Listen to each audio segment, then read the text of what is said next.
Hello, brothers and sisters. Today I want to talk about the importance of being around fellow believers, fellow brothers and sisters in Christ, and the importance of being in community while you're walking with Christ and how it could have a positive impact on your walk. And I want to read from Joel chapter 2 to give you a little story about the importance of being with one another. So I'm going to read from Joel 2, and I'm going to start from verse 12. Says, "Even now, declares the Lord, return to me with all your heart, with fasting and weeping and mourning. Rend your heart and not your garments. Return to the Lord your God, for he is gracious and compassionate, slow to anger and abounding in love. And he relents from sending calamity. Who knows? He may turn and relent and leave behind a blessing, grain offerings and drink offerings for the Lord your God.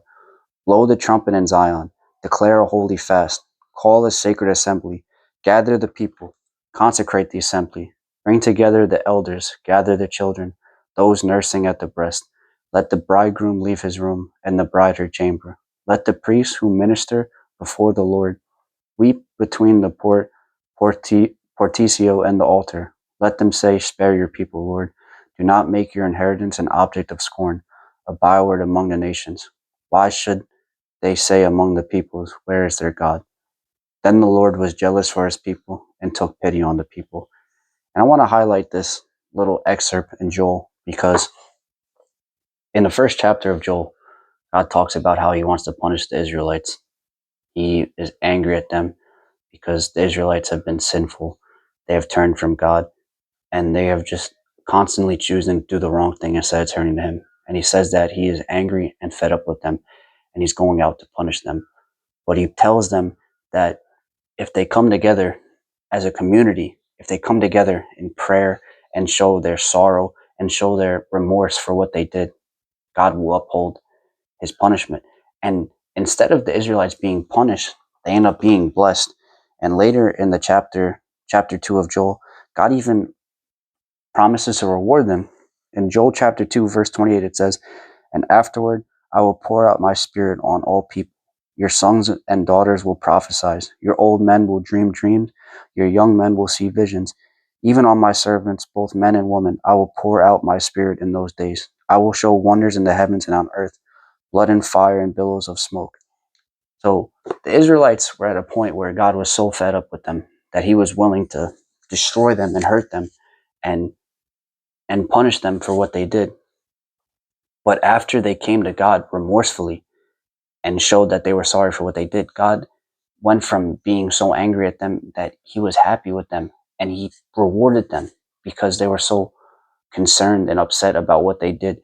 And this is why I think being in the community is so important. For one, for me, in my personal walk with God, when I first started believing in God, for like a year, I just read the Bible. I didn't really speak to anybody about God. I didn't really go to church. I just read the Bible because I just thought God was real and I wanted the truth and information that was in this book. And I grew a lot in my knowledge about God, but my relationship with God didn't change. My prayer life didn't change. My worship didn't change. I didn't really grow as a person.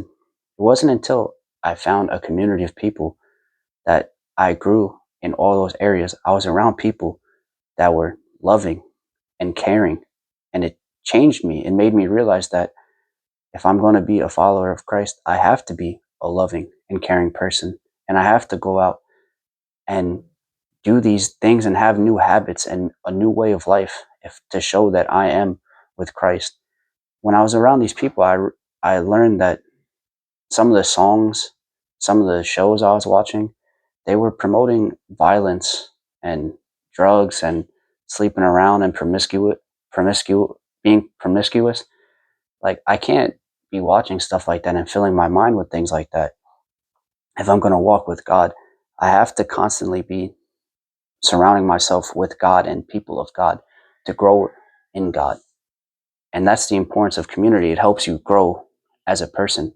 But another thing that community really helps you with is when you come together as a group, 10, 15, 20 people, all praying for the same thing, and you all have the spirit in you and it flows and it just goes out and you just see the wonderful power that God truly has. When all of you guys are praying for something, you see that God moves and the Spirit moves and God performs miracles. People are healed from things that they've held on to for so many years. There's people that were struggling with pain that they stand up and they can jump for joy because God has done all these wonderful, amazing things for them. Like when you're around people, the Spirit is there and the Spirit moves. And if you're really going to take your walk with Christ seriously, I think it's very important that you go out and try to find a group or a community of people that can help you in your aspect, because until then you might stay stagnant. That's just something I think you guys should think about. Thank you for listening.